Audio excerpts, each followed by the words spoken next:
नमस्कार, आप सभी का रमेश रियल यूट्यूब चैनल पर बहुत हार्दिक स्वागत है।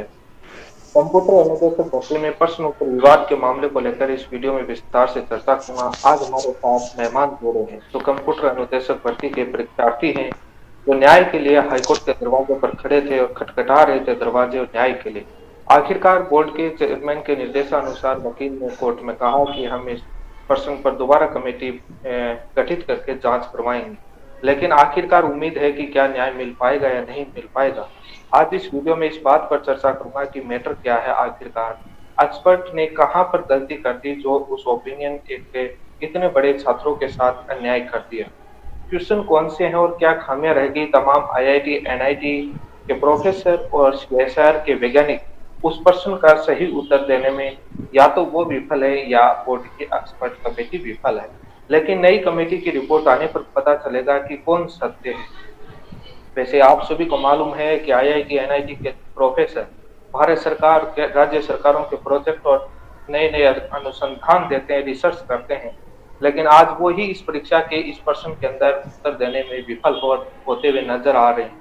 अभी तक तो वो पास नहीं है इस परीक्षा के इस प्रश्न के अंदर, लेकिन खैर वो आगे जाने पर पता चलेगा। इससे जो ये टीम जो तमाम जो कंप्यूटर अनुदेशक भर्ती के जो परीक्षार्थी हैं, इन्होंने तमाम आईआईटी एनआईटी के प्रोफेसर तक पहुंचे और तमाम ओपिनियन लेकर के आए। ये भी एक बहुत बड़ा एक अपने आप में काम है जो तमाम आईआईटी एनआईटी के प्रोफेसर तक गए, चाहे इनके फ्रेंड गए, कैसे भी माध्यम से ईमेल टेक्नोलॉजी के माध्यम से जो एविडेंस ओपिनियन लेकर आए, वो भी अपने आप में एक लाजवाब है। मैं आज तमाम जो मेहमान जुड़े हैं उन सभी का हार्दिक स्वागत करता हूं और मैं कौन से पर्सन है, क्या खामियां रह गई और तमाम चीजों को लेकर के चर्चा करूंगा। क्या अभी भी इन लोगों को लगता है कि हमको न्याय मिलेगा, इस बात पर भी चर्चा करेंगे। सबसे पहले मैं जो सुधीर नाम जो दिख रहे हैं हमारे मेहमान जी, तो सभी आप सभी को नमस्कार। और सुधीर जी, आप इस मैटर क्या है, कौन से प्रश्न है, क्या खामियां हैं, और आप भी मुझे पता चला कि आप तमाम बड़े बड़े एक्सपर्ट और प्रोफेसर के पास चले गए, टेक्नोलॉजी के माध्यम से, इंटरनेट के माध्यम से, वहां से आप बहुत बड़े एविडेंस लेकर आए हैं। तो आप बताएं कि क्या मामला है और क्या एविडेंस है। सबसे पहले तो रमेश जी आपको धन्यवाद कि आपके प्लेटफॉर्म के माध्यम से हम लोगों के सामने अपनी बात रख पाएंगे। हमारा जो मैटर है वो क्वेश्चन नंबर 18 को लेके है और क्वेश्चन नंबर 6 को लेके है। ये जो हमारा जो क्वेश्चन है इसके अंदर इन लोगों ने जो फर्स्ट आंसर की थी उसके अंदर इसका आंसर डी माना था, उसको बाद में इन्होंने फाइनल आंसर की के अंदर ए कर दिया, जिसकी वजह से कम भी 200 से 250 बच्चे बाहर हो गए। मैं आपको इसके बताना चाहूंगा, जो क्वेश्चन है वो आपकी स्क्रीन पर दिख रहा है। क्वेश्चन नंबर 18 कैंडिडेट की वर्सेस सुपर की के सबसेट को लेकर डिस्प्यूट है, तो वो आपकी स्क्रीन पर है। और अभी आप सुधीर जी आगे बताइए। तो ये क्वेश्चन है इसका, है ना, हमने इंडिया के ऑथर प्लस में वर्ल्ड के जितने भी ऑथर्स हैं जिन्होंने बुक लिखी है डेटाबेस की, उनसे इसका कंसर्न किया, उनके मेल के माध्यम से उनसे हमने मेल मंगवाए, तो उसके अंदर उन्होंने ये बताया कि इसका आंसर है वो डी ही होगा और विद एक्सप्लेनेशन के साथ में।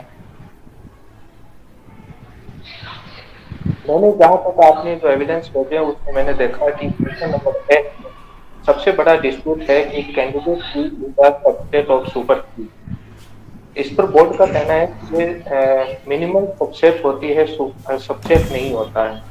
तो इसमें एक्चुअल में डिस्प्यूट कहाँ नजर आ रहा है आपको कि ये मिनिमल सबसेट और मिनिमल सुपर की और सबसेट है या नहीं? क्योंकि तीन इसमें स्टेटमेंट दिया है, थर्ड स्टेटमेंट फुल्ली रॉन्ग है। डिस्प्यूट ओनली सेकंड स्टेटमेंट को लेकर है, तो उस पर आप क्या कहना चाहेंगे? सर, इन्होंने जो बोर्ड के अंदर जो रिप्लाई सबमिट किया है, इन्होंने बताया कि हम एक बुक है database system concept 5th edition, उसका रेफरेंस देते हुए हम इस क्वेश्चन का आंसर जो ए है उसको सही मानते हैं, क्योंकि उस बुक में लिखा हुआ है ए कैंडिडेट की is a minimal subset of A super की। जब हम लोगों ने इस बुक को चेक किया तो उसमें लिखा हुआ है a super key which has no proper subset of super key, such a minimal super keys are candidate key, ये लिखा हुआ है। तो मिनिमल सबसेट होता है वो किसी भी सेट का एम्प्टी सेट होता है। दूसरी चीज, ये इसको डेफिनेशन के साथ लेके जा रहे हैं, जबकि एक इसकी कैंडिडेट की प्रॉपर्टी है कि कोई भी कैंडिडेट की बनेगी वो मिनिमल सुपर की होगी। इट मींस वो एक सुपर की है और हर सेट होता है वो अपने आप का सबसेट होता है। इट मींस कैंडिडेट की एक सुपर की भी है, वो अपने आप का सबसेट भी होगी और इक्वल भी होगी। सेम यही क्वेश्चन एनटीए नेट की एग्जाम में 2017 में इन्होंने पूछा, उसके अंदर इसको सबसेट माना। और प्लस में हम लोग आपके पास कितने एविडेंस हैं, कितने आईआईटी एनआईटी के प्रोफेसर और आरटीआई में कितनों का लगभग आइडिया है, आपके पास ओपिनियन है एज ए एक्सपर्ट के लिए? सर पर्सनली हम लोग इस चीज के लिए मेरे पास में अभी कम से कम 6 से 7 तो फॉरेन ऑथर है जिन्होंने खुद डेटाबेस की किताब लिखी है। डेटाबेस की जो दूसरी किताब निकली थी ईएफ कोड के बाद में, उसके जो मेन ऑथर है जेफरी ड्यूलमन, उसका रिप्लाई है वो सर है, उनसे मैं पर्सनली वीडियो कम्युनिकेशन भी कर चुका हूँ। तो उन्होंने ये बताया कि इन फ्यूचर आपको जरूरत पड़ेगी तो हम आपके साथ जुड़ने के लिए हैं। अदरवाइज इन्होंने जो बुक दी है उसके सभी ऑथरों का रिप्लाई भी हमारे पास में है। इसके अलावा जितने भी बड़ी बड़ी यूनिवर्सिटी हैं जो आउट ऑफ इंडिया हैं उन सभी के ऑथर्स के रिप्लाई हैं। 7 से 8 आईआईटी के रिप्लाई हैं और जितनी भी एनआईटीज हैं उनमें से ऑलमोस्ट एनआईटी के रिप्लाई हमारे पास में है। और राजस्थान की जो बुक बनती है आरबीएस की उनके रिप्लाई है, समाकांत नवाथे है उनका रिप्लाई है। मतलब आज तक हमें कोई भी ऐसा नहीं मिला जो ये कह रहा हो कि इसका आंसर ए होगा। और बाकायदा जितने भी रिप्लाई लिए गए हैं वो बोर्ड का आंसर दिखा के लिए गए हैं। आप कह रहे हैं कि कोई मिला नहीं, बट बोर्ड के एक्सपर्ट कमेटी में एग्जैक्टली तो नहीं पता कि ये 2 एक्सपर्ट या 3 एक्सपर्ट ही होते हैं कमेटी में, तो एक सब्जेक्ट के या तो 2 एक्सपर्ट होते हैं या 3 एक्सपर्ट, बट वो 3 एक्सपर्ट तो कहीं ना कहीं हैं, वो भले अपने को मालूम नहीं है लेकिन उन्होंने दिया है। लेकिन सवाल ये है कि पेपर सेटर ने जब क्वेश्चन बनाया था, और पेपर सेटर विदाउट किसी भी बुक के रेफरेंस के बगैर क्वेश्चन नहीं बनाता और आंसर नहीं देता है। लेकिन सवाल यह है कि पेपर सेटर ने भी जब इस क्वेश्चन को बनाया तो उन्होंने उस बुक के अंदर क्या लिखा था वो कहीं पर भी मालूम नहीं चला है। तो बोर्ड ने रिप्लाई किया उसमें इतना ही है कि जो कैंडिडेट ने ऑब्जेक्शन लगाया उस बुक में है। आप हालांकि उस बुक के ऑथर से भी रिप्लाई ले आए, लेकिन पेपर सेटर ने कौन सी बुक से क्वेश्चन बनाया जिन्होंने प्राइमरी टेस्ट पर आंसर ऑप्शन डी आपका राइट आया था, लेकिन उसका अभी तक पता नहीं चला है। लेकिन आपके तमाम आईआईटी एनआईटी के इतने प्रोफेसर ओपिनियन में क्या कह रहे हैं, बेसिकली कहाँ पर एक्सपर्ट अपना ओपिनियन देने में कमी नजर आती है? क्योंकि एक्सपर्ट से ह्यूमन मिस्टेक भी हो जाती है, लेकिन ये ह्यूमन मिस्टेक हजारों छात्रों सैकड़ों छात्रों का भविष्य बर्बाद कर देती है, तो वो भी एक बहुत बड़ा सवाल होता है कब जाकर के न्याय मिलेगा। लेकिन एक्सपर्ट कहाँ इसमें गलती करती है इस सिस्टम को समझने में आपके हिसाब से?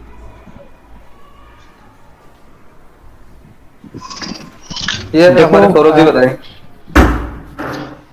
नमस्कार रमेश जी। मैं ये कहना चाहूँगा कि जो क्वेश्चन नंबर 18 है, जो सेकंड पेपर है बेसिक कंप्यूटर अनुदेशक का, तो उसके अंदर पहले जब रिजल्ट आया है इसका, सबसे पहले जो आंसर की आई थी उसमें ए ऑप्शन माना, डी ऑप्शन माना था सॉरी, उसके बाद में डी से ए कन्वर्ट कर दिया। तो सबसे पहले तो बात ये है ना कि जो जिन्होंने डी ऑप्शन माना था वो भी तो एक्सपर्ट ही थे। उसके बाद में फाइनल रिजल्ट के साथ में जो फाइनल आंसर की जारी की गई उसमें डी से इसको कन्वर्ट करके ए कर दिया गया। तो मैं दूसरी बात सौरभ जी मैं यही कह रहा था, पेपर सेटर ने भी क्वेश्चन किसी बुक को बेस बनाकर बनाया था। हाँ और उन्होंने किसी बुक के रेफरेंस पर उत्तर दिया, उस बुक का अभी तक मालूम नहीं चला, क्योंकि बोर्ड ने ओनली वही रिप्लाई दिया है जो कैंडिडेट ने जिस बुक को रेफरेंस मानते हुए ऑब्जेक्शन लगाया। पेपर सेटर ने किस बेस पर आंसर दिया था ऑप्शन डी, वो अभी तक पता नहीं चला है, क्योंकि वो भी तो एक एक्सपर्ट थे माने जाने। लेकिन वो इसके अंदर फेल हो गए, पहले पास थे बाद में इस पर्सन में फेल हो गए क्योंकि नई कमेटी बैठने पर। लेकिन आपके हिसाब से सौरभ जी एक्सपर्ट की कहाँ कमी रह गई, जैसे प्रॉपर्टी और डेफिनेशन को लेकर के? हाँ वो मेरे हिसाब से सर देखो, जो कमी रही है एक्चुअल में, पहली बात तो ये एक प्रॉपर्टीज का क्वेश्चन है, जो की सुपर की कैंडिडेट की जो की कंसेप्ट है तो उसकी की एक प्रॉपर्टी पूछी थी यहाँ, इसमें कोई डेफिनेशन का कोई जिक्र नहीं है। दूसरी बात, बोर्ड ने जो एक्सपर्ट व्यू है, जो बोर्ड के एक्सपर्ट कमिटी है, उनका रिप्लाई जयपुर में अलग आया है, जोधपुर बेंच में इन्होंने अलग रिप्लाई दिया है। तीसरी बात यह है कि देखो मिनिमल सबसेट कैंडिडेट की जो डेफिनेशन होती है उसके अंदर मिनिमल सुपर की है। दुनिया की किसी भी डेटाबेस की किताब में मिनिमल सबसेट नाम की कोई टर्म नहीं है। तो मिनिमल सबसेट इन्होंने, आप एक बहुत बड़ा चैलेंज कर रहे हैं कि मिनिमल सबसेट नाम की कोई ऐसी नहीं है। इसका मतलब एक्सपर्ट बुक को पढ़ ही नहीं पाए, उनके समझ ही नहीं पाए कि एक्चुअल में उस पैराग्राफ उस लाइन का क्या मीनिंग है। उन्होंने तो अलग क्लियर कर दिया, जब टर्म ही अवेलेबल नहीं है किसी बुक के अंदर इंडिया में था वर्ल्ड में कि मिनिमल सबसेट नाम की, तो उन्होंने कैसे इस चीज को लेकर के आधार बना करके ऑब्जेक्शन क्लियर कर दिया? नहीं, हालांकि वो एक ये इंडिपेंडेंट अपना ओपिनियन दे दिया। हाँ, नेक्स्ट बात बताइए। हाँ, तो ये मिनिमल सबसेट नाम की कोई टर्म ही नहीं है, तो हम भी ये मतलब आश्चर्यचकित है इस बात से कि जब कोई टर्म है ही नहीं तो उस मिनिमल सबसेट को कैसे ये मिनिमल सुपर की के साथ कन्वर्ट वो दोनों को मैच कर रहे हैं। मिनिमल सुपर की एक अलग चीज है और मिनिमल सबसेट एक अलग चीज है, जहाँ की हमने इसकी देखो, जो हमने धरातल पे काफी संघर्ष किया, खूब भाग दौड़ करी, प्रूफ जुटाए, तो प्रूफ की इतनी लंबी लिस्ट है जहाँ ऑथर से लेके आरबीएससी ऑथर, एनआईटी के प्रोफेसर, आईआईटी के प्रोफेसर, जेफरी डी उलमैन, जिन्होंने इस थ्योरी, ये थ्योरी जो जिन्होंने प्रोड्यूस करी, जिन्होंने डीबीएमएस की थ्योरी बनाई, सबसे पहले डीबीएमएस की theory Jeffrey D Ullman sir ने बनाई थी, जो स्टैनफोर्ड यूनिवर्सिटी में आज प्रोफेसर हैं। और उन्होंने मतलब जो उनकी किताब का रेफरेंस भी दिया है कि अगर कोर्ट में इसकी नीड होगी या टेलीकम्युनिकेशन के जरिए अगर मुझे जोड़ा जाता है तो मैं अवेलेबल हो जाऊंगा, और इस चीज के लिए वीसी के जरिए मैं बात भी कर सकता हूं अगर जज साहब परमिशन दे तो उन्होंने यहाँ तक भी हमारे से कम्युनिकेशन के अंदर ये बात कही है।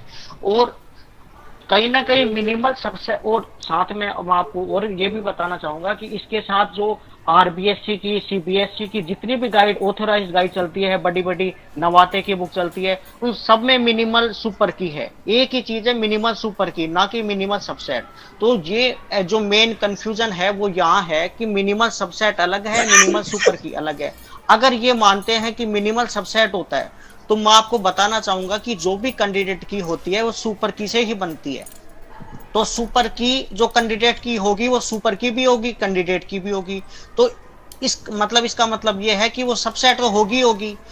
तो इन्होंने क्या किया है कि उस सबसेट को, ये मिनिमल सुपर की है, उसको उठा के मिनिमल सबसेट में जोड़ दिया। तो वो एक सबसेट होती है, और मिनिमल सबसेट का मतलब होता है एक एम्प्टी सेट, नल सेट, जिसका कोई मतलब नहीं होता। और अगर आप थोड़ा सा इसमें डीप स्टडी करोगे तो मिनिमल सबसेट एक स्टेज पे जाके फेल हो रहा है, क्योंकि जो कैंडिडेट की जो कि सुपर की से निकलती है वो एक कोई भी टपल रिकॉर्ड को यूनिकली आइडेंटिफाई करते हैं। तो जब जैसे मैं एक एग्जांपल देके बताता हूं कि आपका नाम रमेश जी है और दूसरा भी कोई ऐसा कैंडिडेट हो सकता है उनका नाम भी रमेश हो, तो फिर अगर दोनों में अगर सेम, अगर एम्बिग्यूटी आ रही है कि रमेश रमेश नाम के दो हैं, तो हम कैसे यूनिकली आइडेंटिफाई करें? तो हम प्लस में क्या करेंगे, आपके नंबर या आपका आधार कार्ड और दूसरे वाले रमेश जी है उनका भी आधार कार्ड अटैच कर देंगे, फिर हम दोनों को आइडेंटिफाई कर सकते हैं कि ये वाले रमेश जी अलग हैं, ये वाले रमेश जी अलग हैं। तो यहाँ जो मिनिमल सबसेट जो टर्म है यहाँ तो फेल हो रही है वो, क्योंकि मिनिमल सबसेट तो अगर सिर्फ एक एट्रीब्यूट से हम आइडेंटिफाई कर पा रहे हो कि हाँ ये वाले रमेश जी अलग है, ये वाले रमेश जी अलग है, तो पॉसिबल ही नहीं हो रहा। तो हम क्या करेंगे, आधार कार्ड अटैच करेंगे, तो हम दोनों को यूनिकली आइडेंटिफाई कर पा रहे हैं। तो मिनिमल सबसेट नाम की टर्म यहाँ के वो फेल हो रही है। तो अब सेकंड चीज रही कि कैंडिडेट की सबसेट ऑफ सुपर की, तो वो तो प्रूव ही हो रहा है।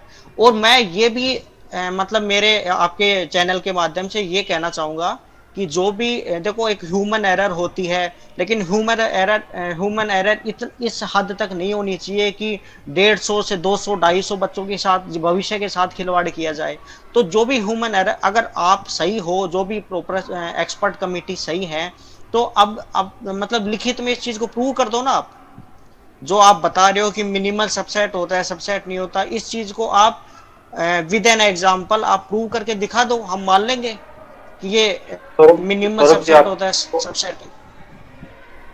सौरभ जी आपकी बात मान रहा हूँ, ये एक क्वेश्चन और नौकरी का मामला नहीं है, ये एक बहुत बड़े एक नॉलेज का मामला भी है, क्योंकि तमाम आईआईटी, एनआईटी, इंजीनियरिंग कॉलेज और यूनिवर्सिटी में पढ़ने वाले छात्रों के लिए भी एक बहुत बड़ा संकट होगा। क्योंकि इसके बेसिस पर कितने ही रिसर्च और पीएचडी के थेसिस लिखी जाती हैं, लेकिन जब ये मेन कॉन्सेप्ट जब बेस ही जब गलत हो जाएगा तो आगे क्या स्टूडेंट पढ़ पाएंगे? क्योंकि आईआईटी, एनआईटी प्रोफेसर जो ज्ञान दे रहे हैं, जो कह रहे हैं कि ये सबसेट होता है, तो जब राजस्थान के अंदर ही स्कूलों के अंदर जो टीचर लगे हैं वो कहेंगे कि ये सबसेट नहीं होता है, तो लेकिन तो 12वीं पास करके जो इंजीनियरिंग कॉलेज या किसी आईआईटी में तो जाएंगे, वहां कहीं ना कहीं इनके बीच में डिस्प्यूट और कॉन्ट्राडिक्शन की स्थिति आएगी। लेकिन ये एक बहुत बड़ा बेसिस है, क्योंकि कोई भी कैंडिडेट आज हो सकता है कि यही टॉपिक उठा करके रिसर्च करना शुरू कर दे, थीसिस पीएचडी के तौर पर। तो जब उसका बेस ही डिस्प्यूट रहेगा तो उस पर थीसिस लिखेगा कैसे। लेकिन बहुत बड़ा सवाल है कि इतने लोगों के साथ अन्याय करना, लेकिन आखिरकार राजस्थान की तमाम परीक्षाओं में एक्सपर्ट कमेटी के अंदर ऐसा ही सिस्टम होता है, खेला होता है। उम्मीद नहीं कर सकते कि वो ओपिनियन कैसा देते हैं जिसको देखकर आप हैरान रह जाते हैं। आप ओपिनियन जो दिया जाता है बहुत, अभी आपको जैसे IIT NIT के प्रोफेसर ने ओपिनियन, ऐसा ओपिनियन देखने को नहीं मिलेगा। ऐसा मिलेगा कि ऑब्जेक्शन आया, हमने इसको चेक किया और इसको रिजेक्ट कर दिया, कुछ मिला नहीं इसलिए ऑप्शन ये राइट। टेक्निकली टर्म से डिफाइन करके कोई ओपिनियन देते नहीं है, बहुत कम होते हैं कि अभी उम्मीद करते हैं कि क्या करते हैं वो। आप सभी की बात से सहमत हैं कि तमाम IIT NIT के इतने प्रोफेसर तब कह रहे हैं। हालांकि कई लोग कहते हैं कि पहले वाले एक्सपर्ट थे तो सही थे, तमाम वो बड़े प्रोफेसर थे, उन्होंने इस आंसर को सिलेक्ट किया है। लेकिन अब सर इसमें रमेश जी मैं एक बात, छोटी सी बात कहना चाहूंगा। अब जो एक्सपर्ट कमेटी है वो जवाबदेह है कि वो जितने भी IIT के प्रोफेसर है उनको क्या जवाब देती है। वो NIT के प्रोफेसर जिनका RTI आया है, CSIR का RTI आया है हमारे पास, जो साइंटिस्ट है, डेटा साइंटिस्ट है, जिन्होंने ये थ्योरम बनाई है, उनको क्या सभी को जवाब देना है। तो ये एक नेशनल नहीं इंटरनेशनल तक मुद्दा बन चुका है इस चीज का कि देखिए सौरभ जी बताना चाहूँ, वैसे पशुधन सहायक भर्ती, लाइव स्टॉक असिस्टेंट भर्ती के अंदर ऐसा क्वेश्चन था जिसमें जवाब देना था एक्सपर्ट कमेटी को कि क्या जो RTI में आया है, विद्युत विभाग ने जो रिप्लाई दिया है RBUNL ने, वो राइट है या रॉन्ग। लेकिन वो उस कहानी को साइड में रख दिया और अलग ही अपने राग गा करके चले गए। उसके बाद हाईकोर्ट डबल बेंच ने तो काफी सुनाया और उसके बाद उस क्वेश्चन को क्योंकि वो अपने आप में इंडिपेंडेंट होते हैं। ये एक आपको पॉलिटिशियन तो होते हैं, पॉलिटिशियन जो लोग होते हैं उनसे जवाब पूछा जाता है कि बेरोजगारी कैसे बढ़ रही है, महंगाई कैसे बढ़ रही है, तो वो बात को दूसरे व्यू पर लेके जाएंगे। केमिस्ट्री यहाँ पर होता है ऐसा ही ओपिनियन एक्सपर्ट कई प्रश्नों के अंदर ऐसे ही देते हैं। तो सर फिर आप क्या उस मुद्दे पर नहीं जाते, दूसरी जगह चले जाते। लेकिन वो तो फिर हमें सर क्या इन बुक्स को बंद कर देना चाहिए? जो RBSC की बुक है, जो CBSE की बुक है, जो ऑथोराइज्ड बुक है, जो बड़े बड़े प्रोफेसर NIT IIT के प्रोफेसर ने जो बुक लिखी है, और इनफैक्ट जो इन्होंने हवाला करी है कोर्ट में, जो जिस बुक के बेस पे इन्होंने ये क्वेश्चन बदला है, ऑप्शन बदला है, तो ये सब ऑथोराइज्ड बुक इनके मायने में गलत है। सौरभ जी मैं बताना चाहूँगा, वो अभी मामला मैंने एक पीछे की भर्ती का एग्जांपल दिया है। अभी इसका वेट करना होगा कि एक्सपर्ट का ओपिनियन देती है, यदि बेसलेस ओपिनियन देती है या कोई बेस अच्छा ओपिनियन देती है, क्या करता है, अभी वो भविष्य का मामला है, अभी अपने को वेट करना होगा। यदि वो वैसा ही ओपिनियन कोई बिना ऐसे ही करती है तो बाद में ये चीज हाई कोर्ट के अंदर जवाबदेही होगी कि बहुत बड़ा एक मुद्दा है जो एक रिसर्च का, एक नॉलेज का है, तो उसको उससे मत जोड़िए। लेकिन वो आगे का मामला है। मैं आपकी बात को समझ पाया। मैं रतिराम जी और बाकी सदस्यों से जो रीजनिंग का प्रश्न और जो आपका क्वेश्चन नंबर 18 जो कैंडिडेट की पर वो अपना क्या ओपिनियन रखते हैं, क्या कहना चाहते हैं, आप बताएं। रमेश जी, सबसे पहले तो आपका बहुत बहुत शुक्रिया कि आपने एक ऐसी ज्वलंत समस्या जो कि आज के समय में राजस्थान के तमाम बेरोजगारों को प्रत्येक भर्ती में इसका सामना करना पड़ रहा है, चाहे वो पशुधन सहायक हो, चाहे वो सेकंड ग्रेड RPSC हो, चाहे इस समय बेरोजगार जिस मानसिक प्रताड़ना से गुजर रहे हैं बेसिक कंप्यूटर इंस्ट्रक्टर भर्ती हो, जिसमें एक्सपर्ट कमेटी जब प्रथम बार में किसी भी प्रश्न को सिलेक्ट करती है तो उसका प्रश्न दिया जाता है और जो बच्चे ऑब्जेक्शन लगाते हैं, जिसमें तमाम जितनी भी सूचनाएं प्राप्त की गई उनके माध्यम से पता लगता है कि बहुत कम बच्चों के ऑब्जेक्शन लगाए गए और ऑब्जेक्शन के पश्चात जब इनके आंसर्स बदल दिए गए, चाहे वो रीजनिंग वाला प्रश्न हो, चाहे वो सुपर की वाला प्रश्न हो, तो आंसर बदलते समय एक्सपर्ट कमेटी ने शायद अपना कुछ तो व्यू रखा ही नहीं, और यदि व्यू रखा भी है तो उसे पूर्ण तरीके से डिस्क्राइब कभी नहीं किया कि किस बेस पे हम ये कर रहे हैं। और डिस्क्राइब ना करने के साथ साथ केवल उन चुनिंदा जो बहुत कम मात्रा में ऑब्जेक्शन लगाने वाले स्टूडेंट थे उनकी बातों को तवज्जो दी गई और बच्चों के भविष्य के साथ खिलवाड़ कर दिया गया। जैसे कि अभी मेरे तमाम साथियों ने आपको बताया, सुपर की वाले क्वेश्चंस को लेके एक बड़े से बड़ा प्रोफेसर जो कि खुद ऑथर है इस DBMS की थ्योरी का, साथ ही हमारी IIT NIT CISR जितने भी इंडिया में माने हुए इंस्टीट्यूट्स हैं जिनको देखकर पढ़ना सीखते हैं। जैसे कि किसी भी एक लैंग्वेज का बेस होता है, सुपर की DBMS का बेस होता है। तो यदि उसी चीज को आज हम गलत पढ़ाएंगे तो जब ये खुद कंप्यूटर इंस्ट्रक्टर स्कूल्स में जाएंगे तो वो बच्चों को पढ़ाएंगे, और वही बच्चे आगे जाके इन चीजों को बहुत अपर लेवल तक लेके जाने वाले हैं, जो कि एक गलत धारणा यहां बोर्ड की कमेटी की शायद गलती की वजह से फैलती हुई नजर आ रही है।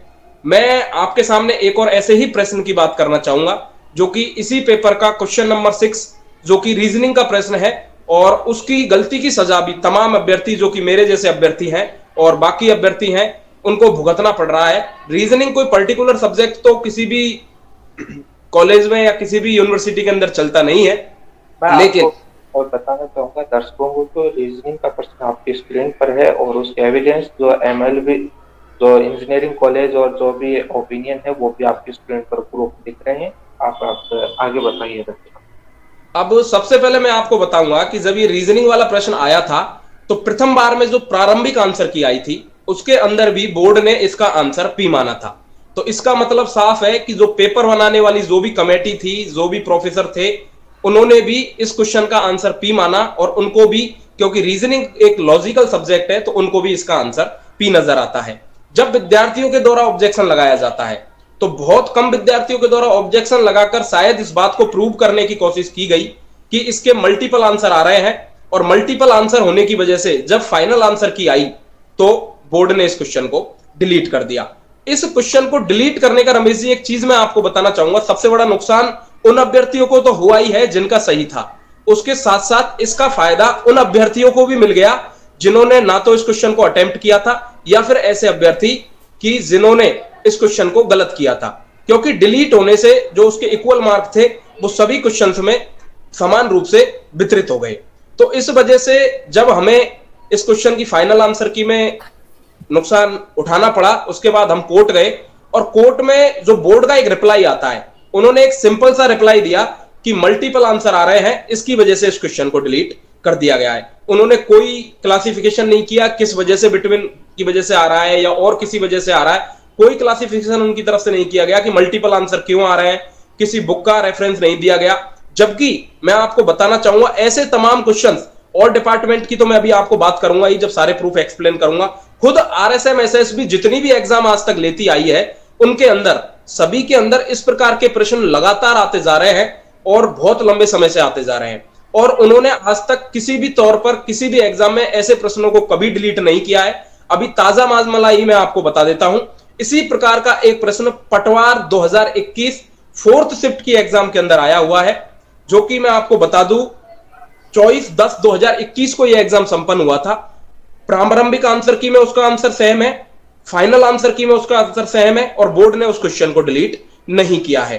अब बहुत से अभ्यर्थी और बोर्ड के द्वारा जो ये बताया गया कि जो बिटवीन है या उसकी वजह से इसके मल्टीपल आंसर आ रहे हैं, तो हमने तमाम IIT और राजस्थान की जो प्रतिष्ठित IIT है IIT जोधपुर, MNIT जो कि खुद बोर्ड की एक्सपर्ट कमेटी में शामिल होती है, सबसे बड़ी बात यह है कि जो खुद बोर्ड की एक्सपर्ट कमेटी में शामिल है MNIT, वहां के प्रोफेसर से संपर्क किया, दिल्ली यूनिवर्सिटी वहां के प्रोफेसर से संपर्क किया, IIT गुवाहाटी, IIT मंडी और टेक्निकल कॉलेज तमिलनाडु वहां के मैथमेटिक्स डिपार्टमेंट, BIT बेल्लोर के मैथमेटिक्स डिपार्टमेंट, और साथ ही टेक्सटाइल MLB भीलवाड़ा और RBSC के तमाम ऐसे प्रोफेसर जो कि मैथमेटिक्स की किताब लिखते हैं उनसे संपर्क किया, जिनमें हमें MNIT के प्रोफेसर ने तो, जो कि देखने वाली बात है, खुद कमेटी में शामिल होते हैं MNIT, उन्होंने खुद MNIT के लेटर हेड पर, ऐसा भी नहीं है कि हमें मेल किया है या केवल वर्बली बोला है, लेटर हेड पर लिखकर विद प्रूफ विद एक्सप्लेनेशन ये सारी चीजें डिस्क्राइब करी है कि सिर्फ इसका एक आंसर हो सकता है। और तमाम IIT, MNIT, IIT Jodhpur, Delhi, तमाम प्रोफेसरों ने इसका आंसर सिंगल माना है और पी माना है, और उन्होंने ये भी हमें कहा है कि यदि जरूरत पड़े तो हम आपको इस प्रश्न को एक्सप्लेन करने के लिए, चाहे तो जज साहब यदि हमें अलाउ करे तो हम कोर्ट में भी उपस्थित हो सकते हैं, और यदि बोर्ड यदि एक्सप्लेन करवाने के लिए हमारी सहायता चाहे तो हम इसे एक्सप्लेन कर सकते हैं। अब मैं आपको बताना चाहूंगा इस तरीके के एग्जाम बैंक पीओ के साथ साथ जो कि अपने इंडिया की शायद सबसे प्रतिष्ठित एग्जामों में से एक SSC उसमें आते रहे हैं, और बिल्कुल सेम पैटर्न पर आधारित यही प्रश्न तमिलनाडु PCS 2019 में आया हुआ है, जो कि एक काफी बड़े लेवल की एग्जाम है तमिलनाडु के अंदर, और उन्होंने भी इसका आंसर सिंगल ही माना है। तो जब बोर्ड के एक्सपर्ट एक लॉजिक बेस्ड क्वेश्चन को कुछ चुनिंदा अभ्यर्थियों के द्वारा लगाए गए ऑब्जेक्शन को अपना विवेक ना यूज करते हुए विद्यार्थियों के भविष्य के साथ खिलवाड़ करते हैं और ऐसे प्रश्न को डिलीट कर दिया जाता है जिसको बिल्कुल भी डिलीट करना कहीं भी औचित्यपूर्ण नहीं था और विद्यार्थियों के भविष्य से खिलवाड़ कर दिया गया। और जबकि एक सोचने वाली बात यह और है कि खुद आरएसएम एसएसबी इस तरीके के प्रश्न पैटर्न वाले अन्य एग्जामों में देती आई है और लगातार देती जा रही है, लेकिन कुछ चुनिंदा अभ्यर्थियों के द्वारा लगाए गए ऑब्जेक्शन को, जो कि पूर्णतः डिस्क्राइब भी नहीं किया गया कि किस तरीके से इसके मल्टीपल आंसर आ रहे हैं, क्योंकि कोर्ट में उनको जवाब देना था लेकिन कोर्ट में उन्होंने केवल एक लाइन भेज दी कि मल्टीपल आंसर आ रहे हैं, कोई कारण नहीं बताया मल्टीपल आंसर का। फिर भी हमने हमारे स्तर पर जितनी एमएनआईटी, लगभग हमारे पास 12 से 13 आईआईटी, एमएनआईटी, यूनिवर्सिटीज, और अभी भी हम कोशिश कर रहे हैं कि और प्रोफेसर से संपर्क किया जाए लगातार, ताकि इस बोर्ड की जो एक्सपर्ट कमी ने गलती करते हुए तमाम अभ्यर्थियों के भविष्य के साथ खिलवाड़ किया है उसको शायद सुधारा जा सके। और जैसा कि आपको पता है, इस वैकेंसी में पहले से भी काफी पोस्ट अभी खाली रह गई है और राजस्थान में कंप्यूटर आईटी की क्रांति लाने के लिए अभ्यर्थियों का होना, क्योंकि जिन स्कूलों में कंप्यूटर अनुदेशक पहुंच चुके हैं वहां तो बच्चों को शायद एक शिक्षा मिल जाएगी कंप्यूटर की, लेकिन जितनी पोस्ट सरकार ने स्वीकृत करी थी वो ही पूरी नहीं हो पाई। तो कैसे ऐसे अभ्यर्थी जिनको कंप्यूटर लैब में तो मौजूद है लेकिन पढ़ाने वाला मौजूद नहीं है, तो राजस्थान का ये सपना कैसे साकार होगा? विक्रम जी, आपकी बात से काफी सहमत हैं, और क्योंकि ये तमाम आईआईटी एनआईटी के प्रोफेसर जब इन दोनों प्रश्नों पर इस प्रकार से ओपिनियन दे रहे हैं तो वो अपने आप में एक बहुत बड़ा क्वेश्चन मार्क सिस्टम पर लगता है। लेकिन उम्मीद की जा सकती है कि नई एक्सपर्ट कमेटी कुछ न्याय करेगी, लेकिन एक उम्मीद कर सकते हैं, भरोसा नहीं कर सकते। और राजस्थान की तमाम परीक्षाओं में एक्सपर्ट कमेटी का ओपिनियन लगभग ऐसे ही देखने को मिलते हैं, तभी वो कोर्टों के अंदर सालों साल अटकती हुई जा रही। ऐसी कोई भर्ती नहीं है जो ऐसे मामलों को लेकर कोर्ट में नहीं जाती हो, लेकिन इस मामले को लेकर कोई भी गंभीर नहीं है, कोई भी सोचने वाला नहीं है, क्योंकि यहाँ पर उतना ही मामला है जहाँ पर पॉपुलरिटी चाहिए लोगों को, वहां पर ज्ञापन लेकर पहुंच जाते हैं। वो ये नहीं देखते कि एक क्वेश्चन की वजह से कितना अन्याय हो रहा है किनके घरों में, लेकिन पब्लिसिटी के लिए लोग काम करते हैं। लेकिन जो तमाम जो आपने जो परीक्षाओं के हवाले दिए, जो अपने आप में बहुत बड़ा क्वेश्चन मार्क है सिस्टम पर, जो खामियां हैं आप सभी को, मैंने दर्शक जो देख रहे हैं सभी को कौन से पर्सन क्या एविडेंस है, वैसे मैं वीडियो बना चुका हूँ, उस पर स्क्रीन पर काफी आईआईटी के प्रोफेसर और एनआईटी के प्रोफेसर नाम लेकर के उनके एविडेंस मैंने दिखाए। अभी मैं जो लोकेश जी और बाकी जो सदस्य हैं उनसे मैं राय जानना चाहूंगा कि इन दोनों मामलों को लेकर क्या है और क्या आपको अभी न्याय मिलने की उम्मीद है कि क्या न्याय मिल सकती है? हाँ सर, नमस्कार अमित जी। सर, एक तो जैसे ये बोर्ड की जो एक्सपर्ट कमेटी है, ये एक तरफ तो आंसर जब प्राइमरी आंसर की जारी हुई तो उसमें इन्होंने आंसर सही बताया थी है, लेकिन जब फाइनल आंसर की जारी हुई तो उसमें जो कमेटी बैठती है वो कुछ 10-15 जो क्वेश्चन लगते हैं उनके आधार पे उस क्वेश्चन को रेट कर देती है। तो इन्होंने मतलब जो रेट किया वो एक्सपर्ट कमेटी और जो प्राइमरी आंसर की में जो एक्सपर्ट कमेटी बैठी है तो वो क्या दोनों अलग अलग मतलब उस क्वेश्चन को अलग अलग मान रही है। तो ये एक तरीके का मतलब सारे आईआईटी एमएनआईटी के जो प्रोफेसर है वो प्राइमरी आंसर की वाले जो आंसर दिया उन्होंने पी, उस आधार पे उन्होंने रिजल्ट के साथ में खिलवाड़ किया। जो ये बेरोजगार है हमारे साथ में, मतलब हमारे जितने भी जो इस एक क्वेश्चन की वजह से जो वंचित रह गए उनके भविष्य के साथ में जो खिलवाड़ किया गया है, तो एक तरह से ये हमको न्याय नहीं मिल पा रहा है। कोर्ट में भी हम गए तो इसमें बोल दिया भाई मल्टीपल आंसर है, तो उनको सामने आना चाहिए। एक बोर्ड की जो एक्सपर्ट कमेटी है जिन्होंने इसका आंसर रीड कर दिया मान लो, तो उनको सामने आके बताना चाहिए, उसको कोर्ट में इनको तलब करना चाहिए एक्सपर्ट कमेटी को, ताकि एक उनका पता तो लगे कि भाई कौन है वो एक्सपर्ट कमेटी, उनकी योग्यता क्या है, वो किस बेस पे उस क्वेश्चनों का आंसर चयन करती है। देखिए लोकेश जी, योग्यता की बात ऐसी, आपने राजस्थान में पेपर आउट के मामले बहुत देखे होंगे, तो हो सकता है कहीं लगे होंगे प्रमोशन हो गया होगा और डेजिग्नेशन आगे लगी गई होगी। और ये एक्सपर्ट जो पेपर सेटर का मामला भी क्या है कि हो सकता है कि जुगाड़ से वहां भी जुगाड़ बैठा लिया था जब पेपर मिले थे।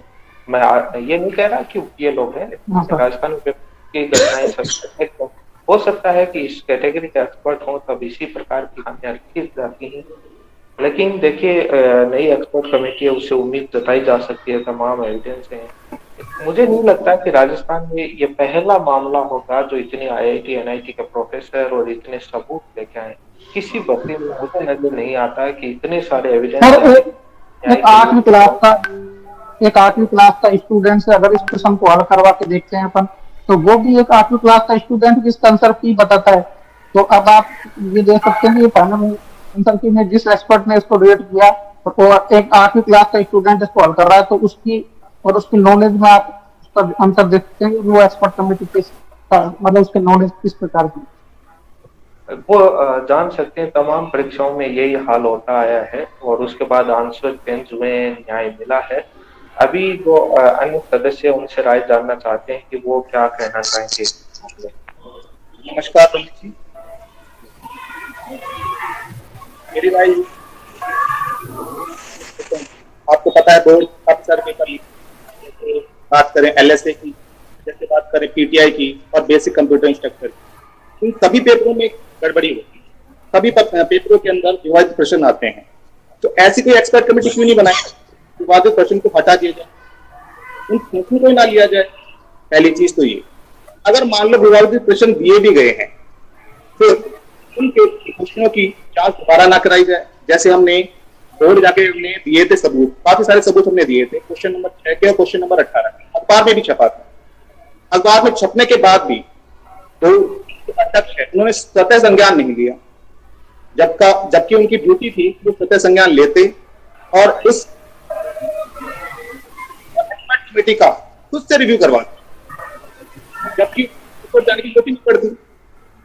अगर हाईकोर्ट में मामला पहुंचता है तो इसका मतलब यह है कि बोर्ड की साख खराब हो गई। तो साख खराब होने के पीछे कारण क्या है? Expert committee. तो बोर्ड अध्यक्ष की ये दायित्व बनता है कि उन एक्सपर्ट कमेटी को बार बार ये चेताया जाए कि आपका ये दायित्व है कि किसी भी प्रैक्टिशनर या कह सकते हैं किसी भी स्टूडेंट का या नुकसान नहीं। तो नुकसान होता है, इसका मतलब कि एक घर का जो चिराग है वो कम हो जाता है, मतलब कि कई सुसाइड कर लेते हैं इस चक्कर में। आपको मैं बताना चाहूंगा, वो लोग एसी के अंदर बैठते हैं, उन लोगों को फर्क नहीं पड़ता है कि कौन क्या हो रहा है, क्योंकि उनकी अच्छी सैलरी आ रही है, समय समय पर भत्ते और तमाम चीजें बढ़ाई जा रही हैं सरकार के द्वारा। आप लोग वो लोग वहां देखते हैं, क्योंकि तमाम जो बड़े बड़े लोग हैं वो ज्ञापन लेकर पहुंच जाते हैं, सब कुछ ठीक है और आप इसको, ये लोग को भर्ती अटकाने वाले हैं, ऐसे ही विवाद आते रहते हैं, सब कुछ सही है। उनको बात, उनको यही लगता है कि एक आइसोलेटेड रूम में कि सब कुछ सही चल रहा है, ग्राउंड की नॉलेज नहीं होती है। एक्सपर्ट कमेटी से साख खराब होती है, क्या फर्क पड़ता है? कितनी ही भर्तियों में हुई है, कितनी बार, चाहे आरपीएससी हो, चाहे अधीनस्थ बोर्ड हो, कोई भी हो, लेकिन इनको फर्क नहीं पड़ता है, क्योंकि जब तक के बोर्ड की जो चेयरमैन है या बोर्ड है, उन पर सब पहले जुर्माना नहीं लगाएगा कोर्ट, तब तक ये कमेटी को आगे निर्देश नहीं दें। सरकार को भी गुमराह कर देते हैं। आपने सीएमओ से लेटर भिजवाया कंप्यूटर के छात्र, क्या जवाब आया? सरकार को भी ये गुमराह कर सकते हैं, अपने अपने तरफ से जवाब दे सकते हैं। लेकिन जिस दिन कोर्ट के माध्यम से इनकी सैलरी से जुर्माना लगे ट्विटन पर जैसे, उसके बाद एक्सपर्ट कमेटी पर लगे, तब ये क्या है कि अधिकारी लोग हैं, ये स्ट्रिक्ट होंगे और ये सुधरेंगे। नहीं सुधरेंगे नहीं, ऐसा ही चलता रहेगा, नए एक्सपर्ट को दे देंगे, वही ऐसा आएगा कि उसके क्या हुआ, एक्सपर्ट पर भी कोई कार्रवाई होती नहीं है। आज तक कभी कार्रवाई नहीं हुई, कोई भी एक्सपर्ट हो चाहे पेपर सेटर हो। और आज ये भी एक कारण है कि मार्केट में इतनी बुकें मिल गई, उसको बिजनेस बना लिया, लोग स्टूडेंट भी बहुत कंफ्यूज हो जाते हैं कि एक्चुअल में मैटर क्या है।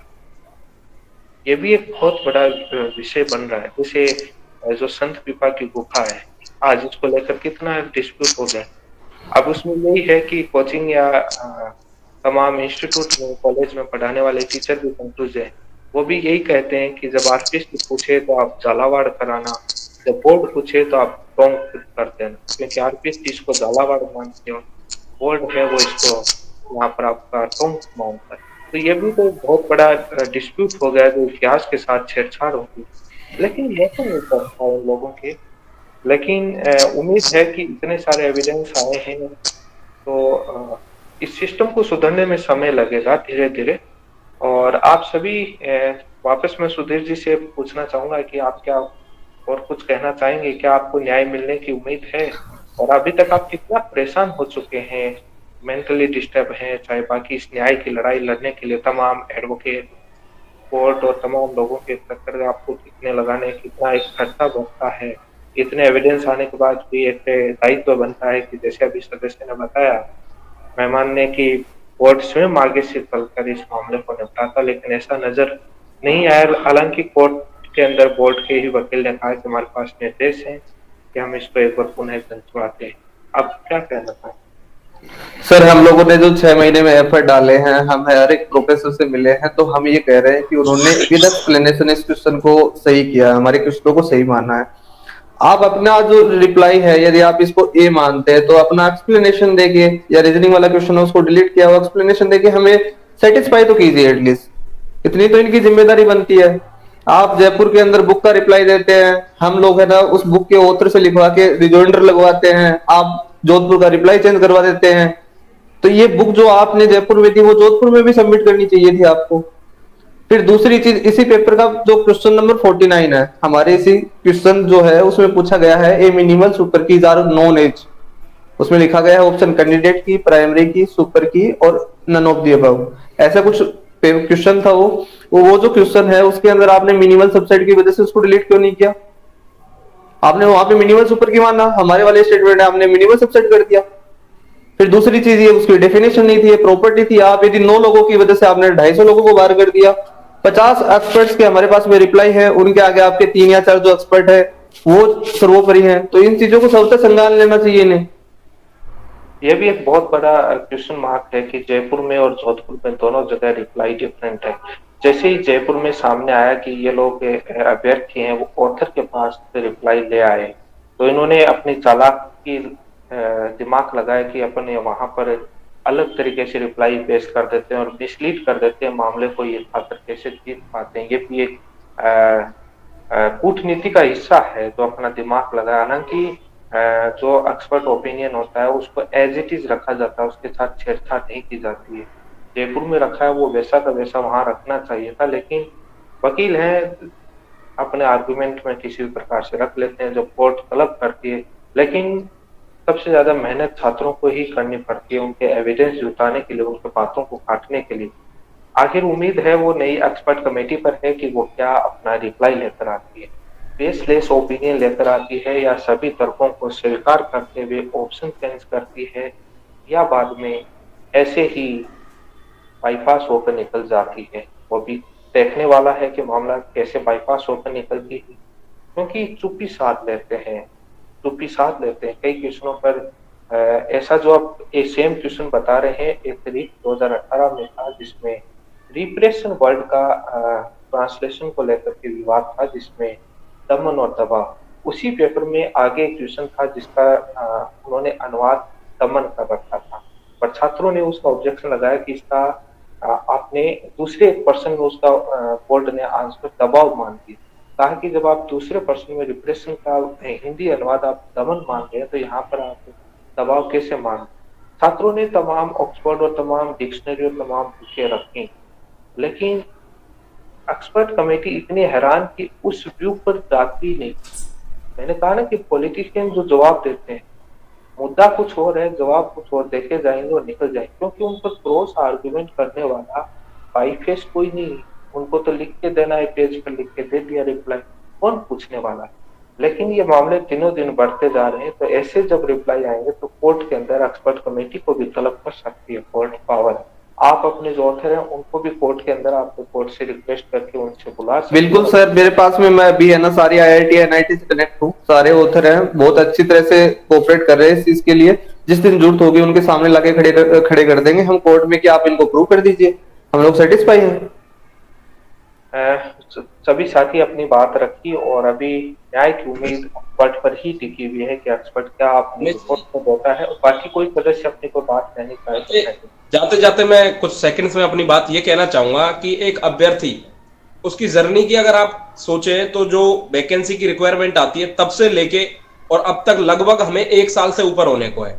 लगभग साल भर तैयारी करना, पारिवारिक परिस्थितियों, बेरोजगारियों से, मानसिक तनाव से लड़ते हुए एग्जाम देना, फिर ऑब्जेक्शंस की वजह से या कमेटी की वजह से मानसिक प्रताड़ना झेलते हुए कोर्ट के अंदर वकीलों के पास जो कि मोटी मोटी रकम लेते हैं उनके पास जाके अपने प्रश्न के लिए लड़ना, फिर एनआईटी जहां भी घूमना है वहां जाके 8 महीने से मानसिक प्रताड़ना, और ये झेलते हुए कि हम गलत ना होते हुए भी बेरोजगार बैठे हैं, और जो लोग गलत होने की वजह से भी नौकरियां प्राप्त कर रहे हैं वो आज बड़ी खुशी के साथ अपना जीवन यापन कर रहे हैं। एक और जो बोर्ड के अध्यक्ष है उनका बयान आता है कि अभ्यर्थी 40 नंबर पेपर के अंदर नहीं ला सकते, वो क्या पढ़ाएंगे।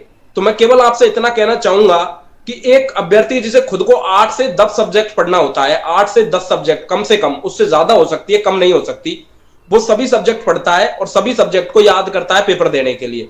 लेकिन 100 क्वेश्चंस बनाने के लिए बोर्ड के पास 4, 5, 6 जितने भी लोगों की कमेटी होती होगी, क्या उनके पास इतना सा भी वैलिड प्रूफ या दिमाग नहीं है कि वो 100 क्वेश्चन भी ढंग से बना सके। 100 क्वेश्चन में से भी 11 क्वेश्चन के अंदर फेरबदल करके उनके आंसर बदलना, डिलीट करना, ये सारी चीजें हो जाना क्या एक एक्सपर्ट कमेटी के ऊपर सवाल या निशान नहीं है। जब एक अभ्यर्थी 10 सब्जेक्ट को पढ़ते हुए अपने 2 क्वेश्चंस के लिए इतना लड़ सकता है तो एक्सपर्ट कमेटी की भी जिम्मेदारी बनती है कि वो अपने क्वेश्चंस के एक्सप्लेनेशन विद प्रूफ।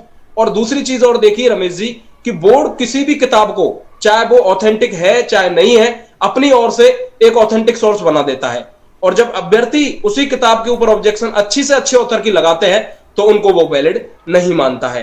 राजनीतिकरण बोर्ड में पूर्ण तरीके से हो चुका है।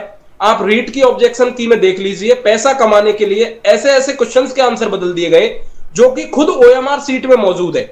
जैसे कि एरिया का हिंदी अर्थ पूछा गया अभी रीट की एग्जाम के अंदर, और खुद उनकी ओएमआर के ऊपर लिखा हुआ है do not right in this area, यानी कि इस क्षेत्र में कुछ ना लिखे, और उन्होंने ऑप्शंस में मान लिया आंचल।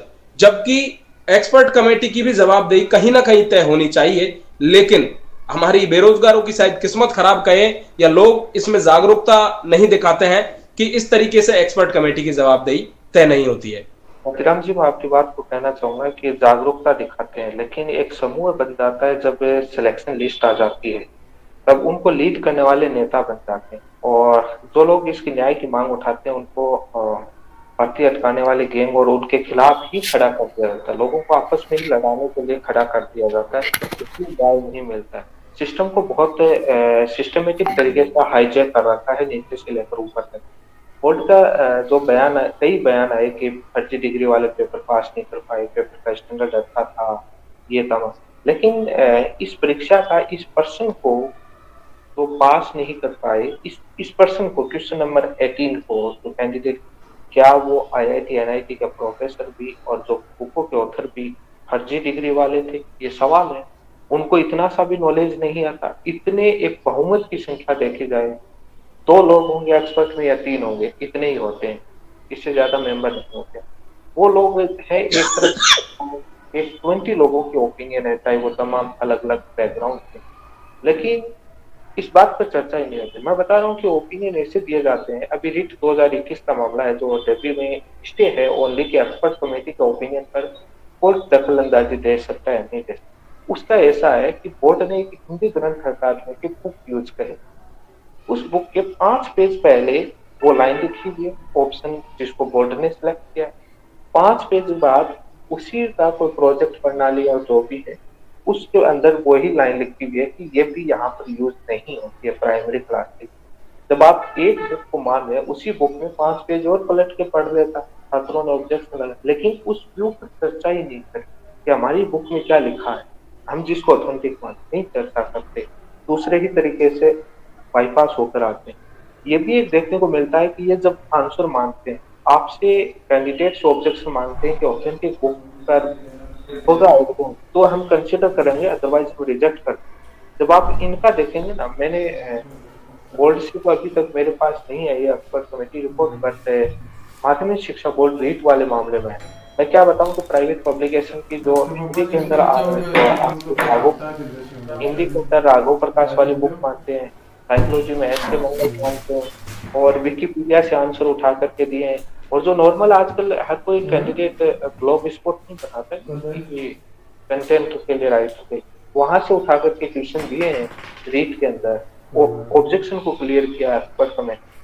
तो वहां पर लगता है कि एक्सपर्ट कमेटी अपना माइंड अप्लाई कर सकती है। एक भर्ती के अंदर लगभग भर्तियों में यही हाल है, लेकिन क्या कर सकते हैं, सभी की मजबूरी है। कोर्ट में जाओ तो सालों साल भटकना पड़ता है, तारीख पर तारीख खेल चलता है, छात्र परेशान हो जाते हैं, दूसरी तैयारी की तरफ मुड़ जाते हैं।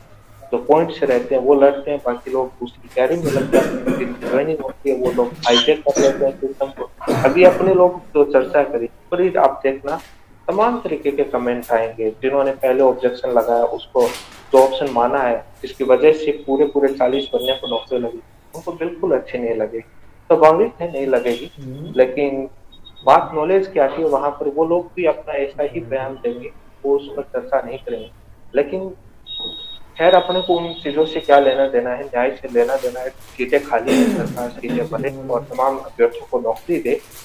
और इस पूरी डिस्कशन में आपने सभी ने अपना ओपिनियन रखा। इसी के साथ आप सभी का बहुत बहुत धन्यवाद और बहुत ही सार्थक चर्चा हुई। आगे भी उम्मीद करते हैं कि राजस्थान कर्मचारी चयन बोर्ड इस मामले में न्याय करेगा। अभी खेल बाकी, अभी क्या खेल होता है। धन्यवाद सभी का। आपका बहुत बहुत धन्यवाद सर, हमारी आवाज उठाने के लिए।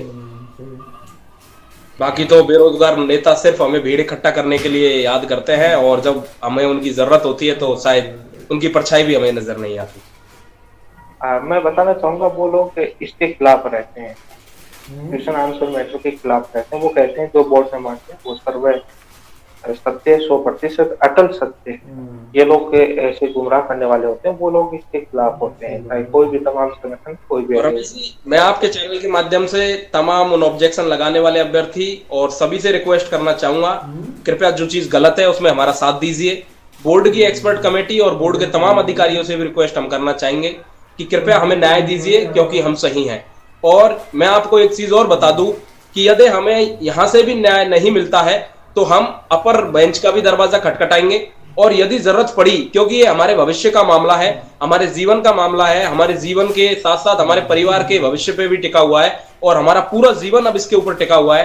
क्योंकि बेरोजगार की स्थिति में वापस से एक एग्जाम को फाइट करना कहीं ज्यादा मुश्किल होता है, आप इस बात को भली भांति जानते होंगे। तो हम जहां तक लड़ सकते हैं, जहां तक हमें न्याय नहीं मिलेगा, हम न्याय के लिए लड़ते रहेंगे। आपका बहुत बहुत शुक्रिया हमारी आवाज बनने के लिए। धन्यवाद। धन्यवाद रमेश।